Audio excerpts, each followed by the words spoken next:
میزبان ڈاکٹر آصف جان حاضر خدمت ہے۔ پروگرام ہے نور حیات۔ یہ ایک عالمگیر خوشخبری ہے، یہ قوموں کے لیے خوشخبری ہے۔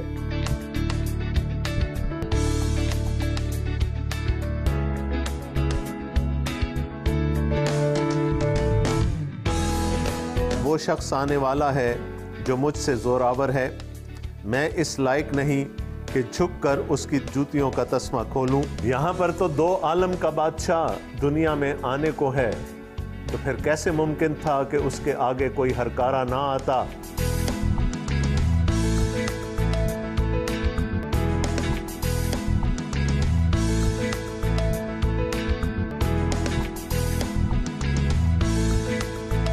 خواتین و حضرات، السلام علیکم۔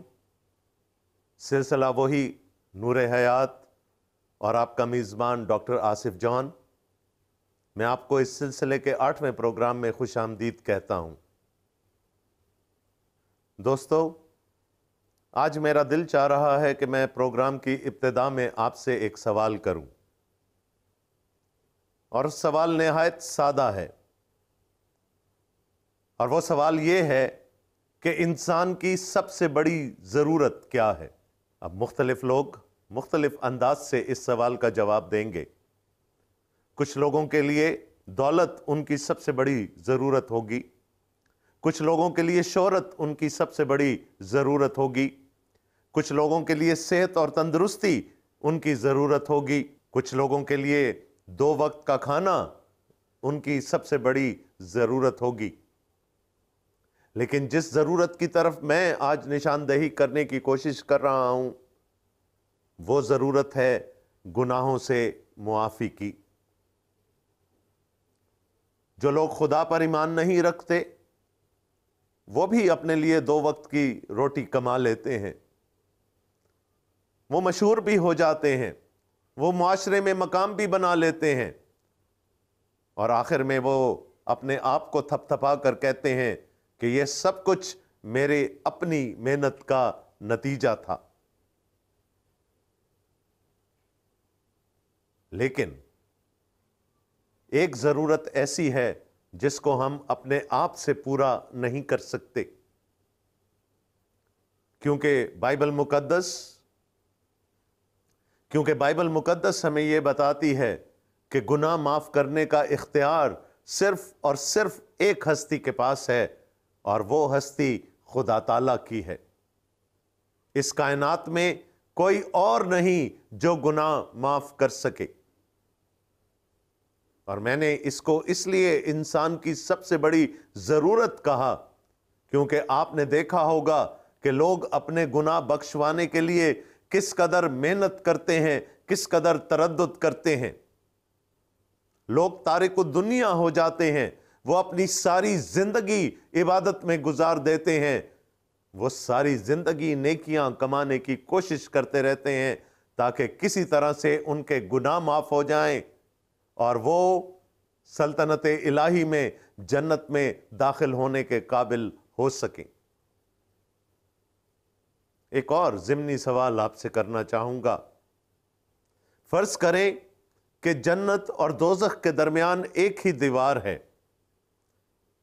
یعنی ایک طرف، اس دیوار کے ایک طرف جنت ہے اور دوسری طرف دوزخ ہے۔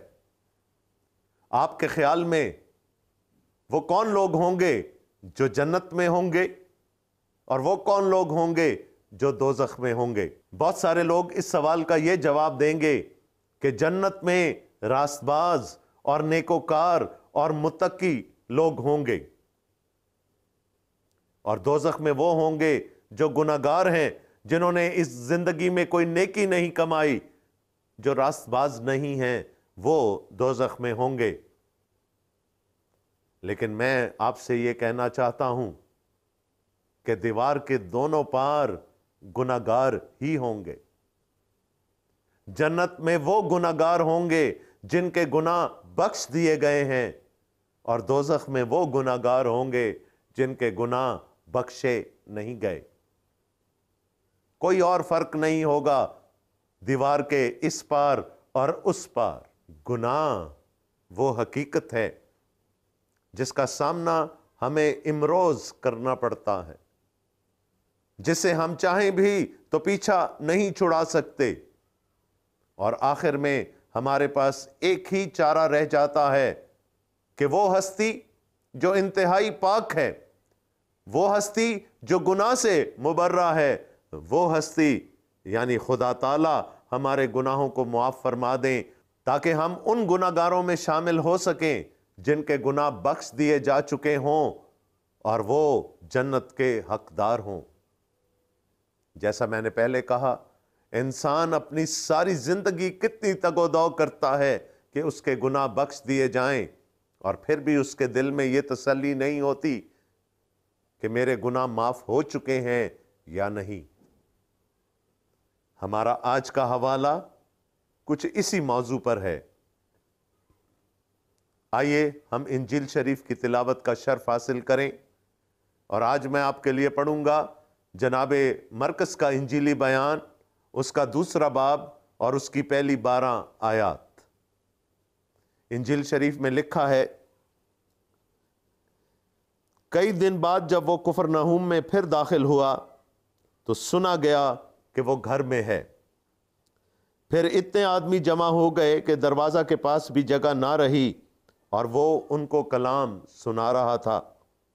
اور لوگ ایک مفلوج کو 4 آدمیوں سے اٹھوا کر اس کے پاس لائے، مگر جب وہ بھیڑ کے سبب سے اس کے نزدیک نہ آ سکے تو انہوں نے اس چھت کو جہاں وہ تھا کھول دیا اور اسے ادھیڑ کر اس چارپائی کو جس پر مفلوج لیٹا تھا لٹکا دیا۔ یسوع نے ان کا ایمان دیکھ کر مفلوج سے کہا، بیٹا تیرے گناہ معاف ہوئے۔ مگر وہاں بعض فقیہ جو بیٹھے تھے وہ اپنے دلوں میں سوچنے لگے کہ یہ کیوں ایسا کہتا ہے، کفر بکتا ہے، گناہ کون معاف کر سکتا ہے سوا ایک یعنی خدا کے۔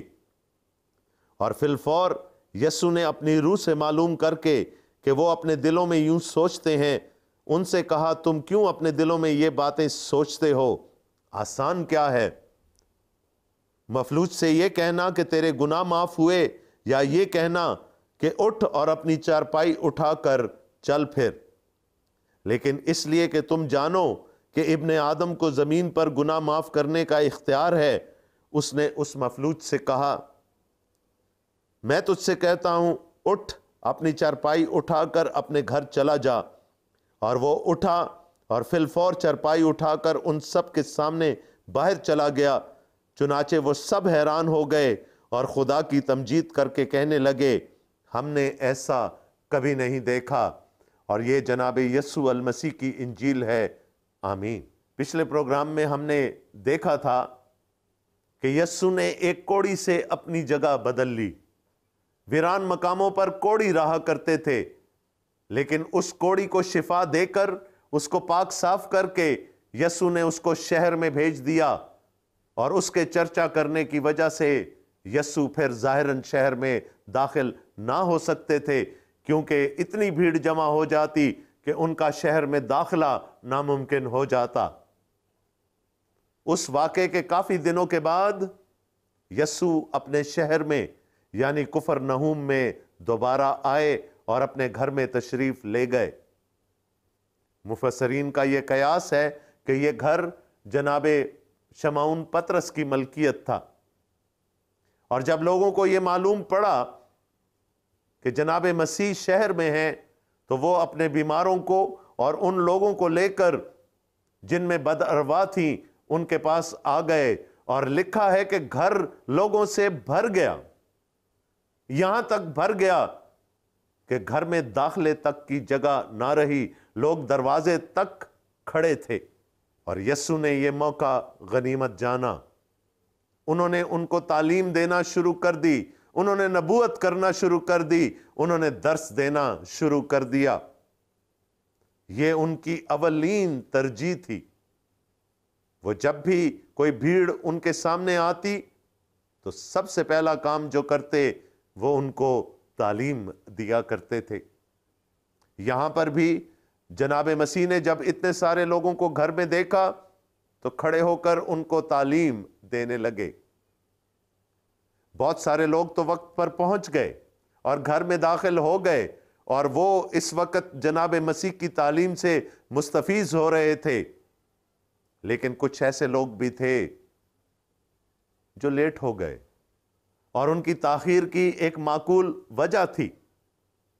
وہ ایک مفلوج کو جو چل پھر نہ سکتا تھا یسوع کے پاس لانا چاہتے تھے، اور اس کے لیے انہوں نے 4 مزدوروں کو لیا، اور ان 4 مزدوروں نے اس شخص کو اپنے کندھوں پر اٹھایا، چارپائی سمیت اپنے کندھوں پر اٹھایا، اور اس کو لے کر اس جگہ تک آ پہنچے جہاں پر یسوع المسیح تعلیم دے رہے تھے۔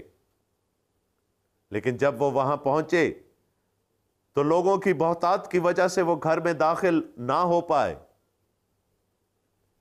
ان کی ترجیح یہ تھی کہ ان کا عزیز جو مفلوج تھا شفا پا جائے۔ یسوع کی ترجیح، جیسا کہ ہم پہلے دیکھ چکے ہیں، تعلیم دینا تھا، اور یہاں پر ہم دیکھتے ہیں کہ ترجیحات کا ٹکراؤ ہو رہا ہے، ترجیحات کا آپس میں اختلاف ہے۔ یسوع المسیح تعلیم دینا چاہتے ہیں، یہ لوگ اپنے عزیز کے لیے شفا مانگ رہے ہیں۔ جب انہوں نے دیکھا کہ وہ گھر میں دروازے سے داخل نہیں ہو سکتے تو وہ اپنے مریض کو چارپائی سمیت باہر کے زینے سے چھت پر لے گئے، اور انہوں نے چھت پر اس مقام کو جس میں کہ روشن دان تھا اس کو وسیع کرنا شروع کر دیا، اس کو کھدیڑنا شروع کر دیا، تاکہ وہ اپنے مفلوج عزیز کو یسوع تک کسی نہ کسی صورت میں پہنچا سکیں۔ اب ذرا تصور کیجئے، نیچے کمرے میں جناب مسیح تعلیم دے رہے ہیں، لوگ ان کی تعلیم میں محو ہیں، اور اتنے میں اوپر سے آوازیں آنا شروع ہو جائیں، ان کے اوپر مٹی اور گارا گرنا شروع ہو جائے، تو وہاں پر کس قدر زیادہ ہلچل مچ گئی ہوگی، لوگ پریشان ہو گئے ہوں گے۔ لیکن استاد کی مہانتا دیکھیے، وہ پریشان نہیں ہوا، اس نے ان کو ڈانٹا نہیں، بلکہ لکھا ہے کہ وہ ان لوگوں کے ایمان سے متاثر ہوا۔ جب ان لوگوں نے اپنے اس عزیز کو چارپائی سمیت اس سوراخ میں سے لٹکا دیا اور وہ یسوع کے سامنے آ گیا،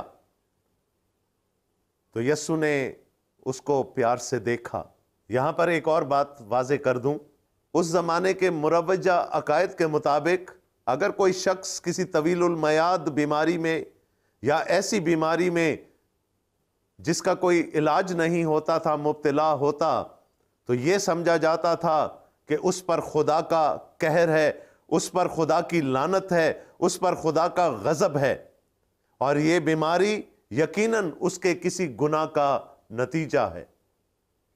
یہ شخص جو مفلوج ہو چکا ہے، ہمیں وجہ نہیں بتائی گئی کہ کیوں مفلوج ہوا، لیکن یہ شخص جو مفلوج ہو چکا ہے، اس کے بارے میں عام خیال یہ ہوگا کہ اس شخص نے اپنی زندگی میں کوئی ایسا گناہ کیا جس کی سزا اس کو فالج کے طور پر ملی۔ تھوڑی دیر کے لیے اس شخص کے بارے میں سوچئے، وہ مفلوج ہے، اور ایسا مفلوج جس کو ہم ایک مردہ سے تشبیہ دے سکتے ہیں۔ ایک مردے کو بھی 4 لوگ اپنے کاندھوں پر اٹھاتے ہیں، اور اس شخص کو بھی 4 لوگ اپنے کندھوں پر اٹھا کر لائے تھے، یعنی اس کا جسم بالکل بیکار ہے۔ دوسرا، ایک مردے کو بھی 4 لوگ قبر میں اتارتے ہیں، اور یہاں پر بھی ہم نے دیکھا کہ اس کو لوگوں نے چھت کے ذریعے سے یسوع تک پہنچایا۔ وہ بالکل ایک مردہ ہے، اس کا جسم مفلوج ہو چکا ہے، اور وہ بھی اسی معاشرے کا حصہ ہے۔ اس کا جسم تو شل ہے، لیکن اس کا ذہن یقیناً کام کرتا ہوگا، اور جب وہ سارا دن اپنی کوٹھڑی میں اپنی چارپائی پر لیٹا رہتا ہوگا تو یقیناً وہ اپنے دل میں ضرور یہ سوچتا ہوگا کہ مجھے اپنے کس گناہ نے اس حالت تک پہنچایا، اور اس کے تمام گناہ شاید اس کے سامنے ایک فلم کی طرح چلتے رہتے ہوں گے، اور وہ دن میں کتنی دفعہ خدا کے سامنے یہ درخواست کرتا ہوگا کہ اے باری تعالیٰ میرے گناہ معاف کر دے، خصوصی طور پر وہ گناہ معاف کر دے جس نے مجھے اس حالت تک پہنچایا ہے۔ اب وہ شخص یسوع کے سامنے لیٹا ہوا ہے۔ جو لوگ اس کو لے کر آئے ہیں اور جو ہجوم وہاں پر جمع ہے، ان کی توقع یہ ہے کہ یسوع اس کو بھلا چنگا کر دیں، وہ چلنے پھرنے کے قابل ہو جائے، اس کا فالج جاتا رہے۔ وہ خود اپنی اس بیماری کے دور میں یہ دعا کرتا رہا ہوگا کہ اے خداوند میرے گناہوں کو معاف فرما۔ اور اچانک ایک آواز گونجتی ہے۔ یسوع المسیح فرماتے ہیں، بیٹا تیرے گناہ معاف ہوئے۔ ہجوم تو مایوس ہو ہی گیا ہوگا، اس کے ساتھ اس شخص کے عزیز بھی مایوس ہو گئے ہوں گے، کیونکہ وہ سوچتے ہوں گے کہ ہم اس کو گناہ معاف کروانے کے لیے تو یہاں نہیں لائے تھے، ہم تو اس کو شفا دلوانے کے لیے یہاں لائے تھے۔ لیکن شاید جناب مسیح کے یہ الفاظ اس مفلوج شخص کے کانوں میں شہد بن کر ٹپکے ہوں۔ وہ جو دن میں کئی بار اپنے گناہوں کے لیے معافی مانگتا رہا تھا، جب اس کے کانوں میں یہ الفاظ پہنچے کہ بیٹا تیرے گناہ معاف ہوئے، تو اس نے دل میں سوچا ہوگا کہ میری دعا قبول ہو گئی۔ لیکن دوسرے ہی لمحے اس کو اپنا جسم پہلے جیسا ہی محسوس ہوا ہوگا۔ اس کے جسم میں کسی قسم کی کوئی سرسراہٹ نہیں ہوئی، کسی قسم کی کوئی جنبش نہیں ہوئی اس کے جسم میں، اور وہ یہ سوچ رہا ہوگا کہ واقعتاً میرے گناہ معاف ہوئے بھی ہیں یا نہیں، کیونکہ اگر میری بیماری میرے گناہ کا نتیجہ ہے تو پھر مجھے جسمانی شفا بھی ہو جانی چاہیے تھی۔ لوگ پہلے مایوس ہو چکے ہیں اور اب یہ شخص بھی دوبارہ مایوسی میں غوطہ زن ہونے لگا ہے۔ لیکن وہاں سے توجہ ہٹتی ہے، کیونکہ اسی ہجوم میں کچھ فقیہ بھی بیٹھے ہیں، ایسے لوگ جو فقہ کا، شرع کا، دین کا علم رکھنے والے لوگ تھے، اور انہوں نے اپنے دلوں میں یہ سوچا کہ یہ شخص کیا کہہ رہا ہے؟ اس کائنات میں تو گناہ معاف کرنے کا اختیار صرف ایک ہستی کے پاس ہے، اور وہ ہستی خدا تعالیٰ کی ہے، اور اگر کوئی انسان یہ دعویٰ کرتا ہے کہ وہ گناہ معاف کر سکتا ہے تو وہ کفر بک رہا ہے۔ ان کی الہیات بالکل معقول تھی، ان کو اس کے 100% نمبر ملنے چاہیے تھے۔ انہوں نے بالکل صحیح سوچا، خدا تعالیٰ کے سوا کوئی گناہ نہیں معاف کر سکتا، اور اگر کوئی انسان یہ دعویٰ کرے تو وہ کافر ہے۔ اب ایک صورتحال پیدا ہو گئی، یا تو جناب مسیح اپنی ذات میں الوہیت رکھتے تھے، اور پھر یا وہ کافر تھے۔ یہ دو ہی صورتیں ہو سکتی تھیں، اور آپ کو معلوم ہوگا کہ موسوی شریعت کے مطابق کفر بکنے والے کی سزا سنگسار کیا جانا تھا۔ نہ صرف سنگسار کیا جانا بلکہ اس کی موت تک سنگسار کیا جانا تھا۔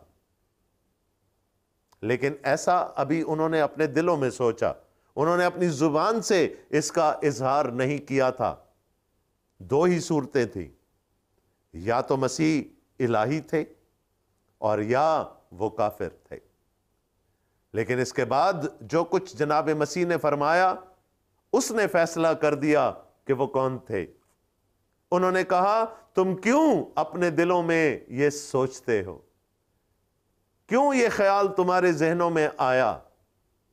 ان کو معلوم ہو جانا چاہیے تھا کہ دلوں کا حال اور ذہنوں کے خیالات صرف خدا تعالیٰ ہی جان سکتا ہے۔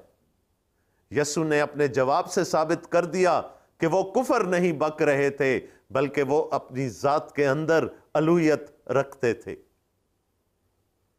انہوں نے کہا، آسان کیا ہے؟ میرے لیے کیا کہنا آسان تھا؟ یہ کہ تیرے گناہ معاف ہوئے یا اپنی چارپائی اٹھا اور چل پھر؟ آپ کے خیال میں کیا آسان تھا؟ انہوں نے فرمایا بیٹا تیرے گناہ معاف ہوئے، لیکن وہ یہ کیسے ثابت کر سکتے تھے کہ واقعتاً اس شخص کے گناہ معاف ہو چکے تھے؟ ایسا کہنا یقیناً مشکل تھا، لیکن اگر وہ یہ فرماتے کہ اپنی چارپائی اٹھا اور چل پھر، اور وہ شخص اپنی چارپائی اٹھا کر چلنے پھرنے لگتا، تو یہ ایک معجزہ ہوتا جس کا ثبوت سب لوگ اپنی آنکھوں سے دیکھ پاتے۔ جناب مسیح یہ فرما رہے تھے کہ میرے لیے تو آسان یہ کہنا تھا کہ اپنی چارپائی اٹھا اور چل پھر، کیونکہ ثابت ہو جاتا کہ میں ایک مفلوج کو بھی، ایسے شخص کو بھی جو ایک لا علاج بیماری کا شکار ہے، شفا دے سکتا ہوں۔ لیکن میں نے جان بوجھ کر اس سے کہا جا بیٹا تیرے گناہ معاف ہوئے، تاکہ تم جان لو کہ ابن آدم کو زمین پر گناہ معاف کرنے کا بھی اختیار حاصل ہے۔ انہوں نے کہا میں نے یہ تمہاری وجہ سے کہا تاکہ تم میرے اختیار کی ایک نئی جہت، ایک نیا پہلو بھی دیکھ لو کہ مجھے اس زمین پر گناہ معاف کرنے کا اختیار بھی حاصل ہے۔ دوستو، جناب مسیح نے یہاں اپنے لیے ایک لقب استعمال کیا، ابن آدم، اور یہ وہ لقب ہے کہ جب کبھی بھی وہ اہل یہود سے مخاطب ہوتے تھے وہ اپنے لیے ابن آدم ہی کا لقب استعمال کرتے تھے۔ اس سے پہلے جناب مرقس نے اپنے انجیلی بیان کی پہلی آیت میں ہمیں بتایا کہ وہ یسوع مسیح ابن خدا ہیں۔ دو القابات ہمارے سامنے ہیں، ایک طرف جناب مرقس ان کو ابن خدا کہتے ہیں، اور یہاں پر جناب مسیح اپنے آپ کو ابن آدم کہتے ہیں، اور ہم اس کا اکثر مطلب یہ لیتے ہیں کہ وہ اپنے آپ کو ابن آدم اس لیے کہتے تھے کہ وہ اپنا انسان ہونا، بشر ہونا ثابت کر سکیں۔ لیکن اگر ایسی ہی بات ہے تو پھر جو بات انہوں نے آگے کی وہ اس لقب سے میل نہیں کھاتی۔ انہوں نے کہا تاکہ تم جان لو کہ ابن آدم کو اس زمین پر گناہ معاف کرنے کا بھی اختیار ہے۔ اگر ابن آدم ہونا ان کی بشریت کی طرف اشارہ کرتا ہے تو پھر وہ گناہ معاف کرنے کا اختیار نہیں رکھتے تھے، پھر تو یقیناً وہ کفر بک رہے تھے۔ اور اس کے لیے ہمیں یہ جاننا ضروری ہے کہ ان دو القابات کے معنی کیا ہیں۔ اگر میں آپ سے کہوں تو حیران مت ہوئیے گا کہ ابن خدا جناب مسیح کی بشریت کو ظاہر کرتا ہے اور ابن آدم ان کی الوہیت کو۔ جناب مسیح یہ لقب اپنے لیے اس وقت استعمال کرتے تھے جب وہ اہل یہود سے مخاطب ہوتے تھے، اور وہ ان کو بتانا چاہتے تھے کہ جا کر دیکھو کہ کلام مقدس میرے بارے میں کیا کہتا ہے، عہد عتیق میرے بارے میں کیا کہتا ہے۔ اور اگر ہم عہد عتیق میں سے حضرت دانیال کا نبوتی بیان پڑھیں تو اس کے 7ویں باب کی 13ویں اور 14ویں آیات میں لکھا ہے، میں نے رات کو رویا میں دیکھا اور کیا دیکھتا ہوں کہ ایک شخص آدم زاد کی مانند۔